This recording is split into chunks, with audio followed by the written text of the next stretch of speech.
Secretary, good afternoon. Maaari bang humingi kami ng detalye bakit po si General Torre na 2-star general ang napili ng Pangulo bilang susunod na hepe ng PNP? Wala akong may bigay na detalye dyan. Ano?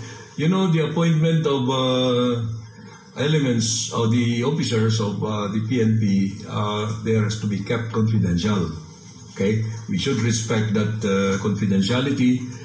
But it's the President's discretion, which I consider to be absolute, because he is actually the, well, you cannot consider that Commander-in-Chief kasi civilian yan, no? Pero more or less, ganun. No one can question the use of that discretion, call it inscrutable. But right now, the considerations that weighed in the choice of General Torre should be respected. Kasi he oversaw many high-profile operations, including yung kay Pastor Kibuloy and then recently yung kay pag-aresto kay former President Duterte. May kinalaman po kaya yung naging handling niya ng mga ganong operations sa naging choice ng Pangulo? Hindi ko masasabi yan dahil alam mo si Presidente always demands performance. Kahit na ano yung pinagawa sa iyo, you must have you must exhibit some high degree level of performance. So maybe that is one. I'm not going to discount that. But there may be other qualities of General Torre that you might have considered in comparison to the qualities of those others who were not given this responsibility. Salamat po. Eden Santos, Net 25. Good afternoon po, ES. Yung po pagkaka-appoint ni General Torre, naasahan po ba na magkakaroon ng mga demoralization or sahanay po ng PNP yung pagkaka-appoint po sa kanya? Bakit naman? Dahil kung titingnan po yung mga background po ng iba pang contender, hindi po kaya magdulot ito ng problema sa hanay? Palagay ko naman hindi. Dahil professional yung mga hanay ng kapulisan. No? They're all very great professionals. They're very decorated individuals. So they just follow what the Commander-in-Chief or what the President desires. So hindi po naman ito reward sa kanya, another reward ng Pangulo, yung kanyang Alam mo, lahat ng promotion reward yan, no? But most promotions are given on merit. So let us assume that this was given on merit because, you know, it was not an easy decision on the part of the President. He considered, to my recollection, 5 names, no? And you must probably have an idea of who those 5 were. But as of this time, the decision was already made, and it favored Police Major General Torre.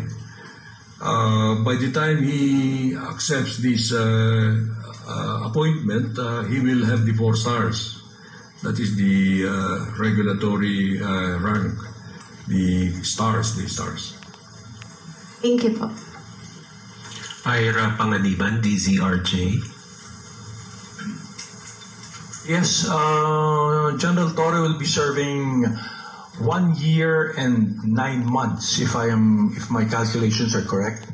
That means he will be one of the longest chief of the Philippine National Police to serve. Does this mean there are going to be more of activities that he has been doing in the past that we can expect in the future, like what happened to the KOJC, the Duterte incident, and all other incidents that General Torre has been involved in? Well, let him show to us. I do not understand too well the question. No? Performance is always depending on the situation. In these kinds of operations of the police, he was given an assignment, yung KOJ, ang sinasabi mo. He went at it like it was an ordinary thing, very professional. So we should praise him for that. There may be other situations like arresting a kidnapper. That's another kind of operation. So let us not judge a person on the basis of one that he had done very excellently. Baka yung next na kanya, palpak siya. Ibig sabihin nun, it's not going to be easy for us to predict. Follow up lang. So, serving for a year and 9 months, the longest I remember of a chief PNP serving very long is something like 6, 7 months, 8 months at most. A year and 9 months. Does this mean better stability for the Philippine National Police, considering that you are going to have a chief that is going to serve for quite some time now, na matutuloy-tuloy yung mga proyekto nila? You know, look at it this way. No? All PNP chiefs serve at the pleasure of the president, whether they have a term or not. If the president wants to terminate them, he could do that. But let us just expect that General Torre will be there until the end. That's all I can say. Will be there performing his best until the end.